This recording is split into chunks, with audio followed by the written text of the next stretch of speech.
स्वर्ण रेखा। झारखंड में एक शहर है घाटशिला। हजारों साल पहले यही घाटशिला सारंडा के घनघोर जंगलों के बीच बसा छोटा सा राज्य था।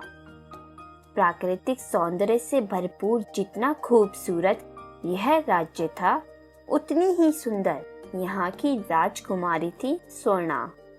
वह गजब की साहसी थी, पर थी बेहद अड़ियल और गुस्सैल। वह अक्सर अकेली शिकार पर चली जाती थी। राजा उसकी इस आदत से बहुत परेशान रहते थे। वह उससे कहते, बेटी, तुम्हें शिकार पर जाना हो तो जरूर जाओ। यह जंगल बहुत विकराल है, इसमें बहुत से भयानक जंगली जानवर हैं, इसलिए बिना अंगरक्षकों के इसमें मत जाया करो।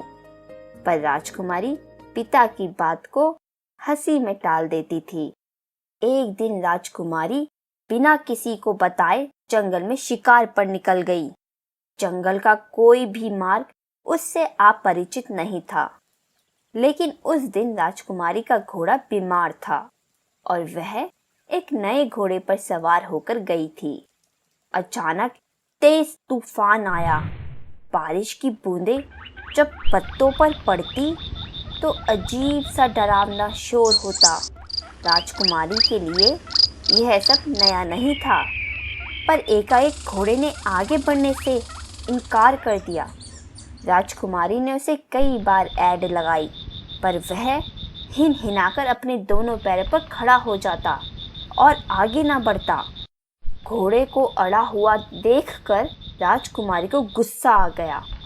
वह घोड़े से उतरी और पैर पटकती हुई आगे बढ़ने लगी। बारिश और अंधकार की वजह से उसे कोई रास्ता सूझ नहीं रहा था। तभी तेज बिजली चमकी। राजकुमारी को दूर पहाड़ी पर एक सुनहरा हिरण दिखाई दिया। हिरण भी तूफान में फंसने के कारण घबराया सा आगे बढ़ रहा था। दोबारा बिजली चमकी तो राजकुमारी ने देखा कि दूर पहाड़ी पर एक झोपड़ी दिख रही थी। हिरण उसी की ओर बढ़ रहा था। उसे देखकर राजकुमारी भी उधर बढ़ने लगी। हिरण अब तक कहीं गायब हो चुका था। पहाड़ी पर पहुंचकर राजकुमारी ने झोपड़ी में शरण ली। सुबह जब उसकी नींद खुली तो तूफान थम चुका था। सूरज सिर पर चढ़ाया था। राजकुमारी अपने घोड़े को कोसती हुई झोपड़ी से बाहर निकली तो घोड़ा तैयार खड़ा था।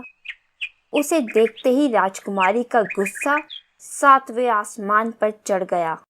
उसने तुरंत ही अपने तरकश से तीर निकाला और घोड़े पर चला दिया।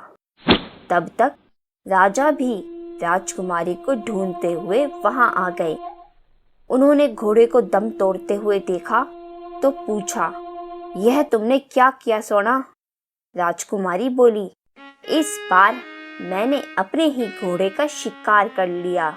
मैंने इसे रास्ता भूलने की सजा दी है। पहली बार राजा को अपनी बेटी पर बहुत क्रोध आया। वह राजकुमारी को वहीं जंगल में छोड़कर महल वापस लौट गए। जिद में आकर राजकुमारी भी उसी जंगल में रहने लगी। समय बीतता गया। जंगल में अभावों के बीच रहकर राजकुमारी को सत्य का ज्ञान हुआ। अब वह काफी उदार हो गई थी। एक दिन आदिवासियों के देवता टूसू जंगल में आए।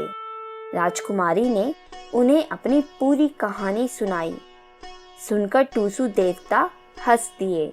उन्होंने रहस्य खोलते हुए कहा, राजकुमारी, उस तूफानी रात में जिस सुनहरे हिरण ने तुम्हें रास्ता दिखाया था, वास्तव में वह तुम्हारा घोड़ा ही था। बिजली की चमक के कारण तुमने उसे हिरण समझ लिया। बेटी, क्रोध बुरी चीज है। क्रोध में अच्छा इंसान भी खराब काम कर बैठता है। तूफान में घोड़े ने तुम्हें आगे भीषण जंगल में जाने से रोका और तूफान से छिपने के लिए आसरा भी दिखाया। और तुमने उसकी जान ही ले ली। राजकुमारी ने यह सुना तो पश्चाताप के कारण फूट फूट कर रोने लगी। कहते हैं कि वह इतना रोई कि उसके आंसुओं से एक नदी बन गई। स्वर्णा नाम से उस नदी का नाम स्वर्ण रेखा पड़ा। जिस स्थान पर घोड़े ने दम तोड़ा था उसे जादू घोड़ा कहा जाने लगा।